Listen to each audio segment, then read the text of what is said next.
Hello again, everyone. Welcome back to my Santa Fe Gallery of Historic Pottery of the New Mexico Pueblo Indians. This show I've called for Christmas 2011, The Leaning Pitcher, and it emphasizes two forms that are just delightful. Cups and pitchers created 1890s to approximately 1920. There are many ways to really enjoy and love this form. To begin with, by and large, these are non-traditional forms. If you consider traditional forms to be water jars that were used, for just hundreds of years in the pueblos, big dough bowls that we've spoken about before, large storage jars, traditional forms. With the trains, and eventually the Fred Harvey cars coming, the tourist trade for pottery begins to emerge, and non-traditional forms begin to emerge as well. Forms that are smaller, easier for tourists to carry home from their trip to the Southwest, easier to carry on the trains, easier to pack. A funny thing happens.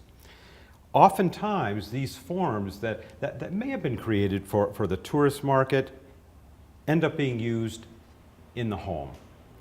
Whether they're created for the art market or whether they end up being used in the home, in terms of the history of these forms, doesn't really make too much difference.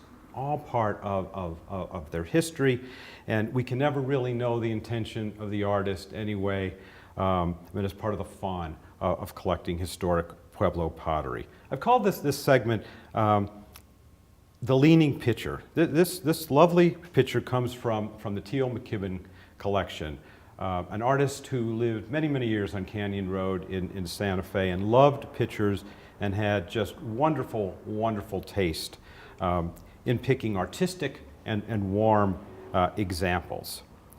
Historic pottery in general is a little bit more forgiving when it comes to condition than contemporary pottery. And sometimes a picture like this that has so much patina, color, artistry, if you could see in the inside, and we'll try to capture in our photographs on the website a little bit more, try to capture the use. This picture's been used a lot. And it leans. It's actually part of the warmth of this particular item. And it's something not to be considered to be a flaw, but rather one more thing to cherish, and something that points more to a piece of pottery that was less subconsciously created for a demanding art market and more for loving use and intention to be used in a home, either in the home of a purchaser or in the Pueblo home. So I hope you enjoyed this show, and in additional segments we'll talk about some of the individual pieces of pottery. Thank you for coming.